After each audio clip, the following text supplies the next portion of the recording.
දෙවියන් වහන්සේට ස්තුති වේවා. අපේ ජීවිතයට බලාපොරොත්තුවක් තියෙනවා. අපේ ජීවිතේ ඉලක්කයක් තියෙනවා. ඒ ඉලක්කය තමයි ක්‍රිස්තුස් වහන්සේව මුණ ගැහිම.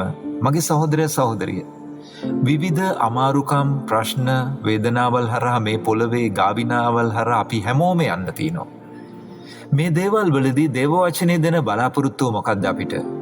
යාකෝබ පොතේ 5 වෙනි පරිච්ඡේදයේ 7 වෙනි පදයේ මෙහෙම කියනවා. එබැවින් සහෝදරයනි, ස්වාමින් වහන්සේගේ ඊම දක්වා ඉවසාපල්ලා. බලව ප්‍රථම හා අන්තිම වර්ෂාව පැමිණෙනතුරු ඉවසමින් ගොවියා පොළවේ අනර්ඝ ඵල ගැන බලා සිටි. මගේ සහෝදරය සහෝදරිය, අපිට මතක් කරනවා අමාරුකම්, වේදනාවල්, නොතේරෙන අවස්ථාවල්, දුෂ්කරතාවයන්, විපත්ති, ඒක සත්‍යයක්. ඔව්, ඒවා තියෙනවා. හැබැයි යාකෝබ්තුමා මතක් කරනවා මේ දේවල් වලදී අපිට ඉවසිලිවන්තව ඉන්න පුළුවන් වෙන්නේ කොහොමද? අපි ඒ වගේම ඊට වඩා උතුම් සත්‍යතාවයක් දන්නවා අපි. ඒ සත්‍යතාවය තමයි ක්‍රිස්තුස් යේසුස් ස්වාමින් වහන්සේ නැවත අපි මුණ ගැහෙන්න උන්වහන්සේ එනවා. මේ උන්වහන්සේගේ ඊමත් එක්ක මේ පොළවේ සියලු අධර්මිෂ්ඨකම් නවතිනවා.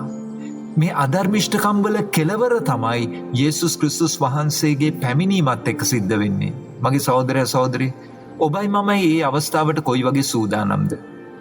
යාකෝබ්තුමා මතක් කරනවා ඒ නිසා ඉවසන්න. මොකක් නිසාද?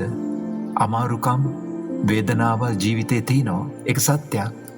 හැබැයි ඊට වැඩි සත්‍යයක් තියෙනවා. මොකද්ද? යේසුස් ක්‍රිස්තුස් වහන්සේගේ පැමිණීම ළඟයි.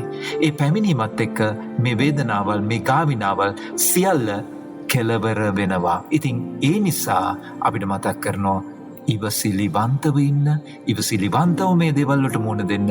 මොකද අපි තාම ඉන්නේ වැටුණු පොළවේ. හැබැයි උන්වහන්සේ පිහිටවන්න යන්නේ මේ දුක, කඳුල, වේදනාවල් නැති, අධර්මිෂ්ඨකම් නැති ධර්මිෂ්ඨ ලෝකයක්. ඒ බලාපොරොත්තුවෙන් අදත් උන්වහන්සේ ඉදිරියේ ඉවසිලිවන්තව බලා සිටිමු. බ්‍රිජේසු පිහිටයි. සුබ දවසක්.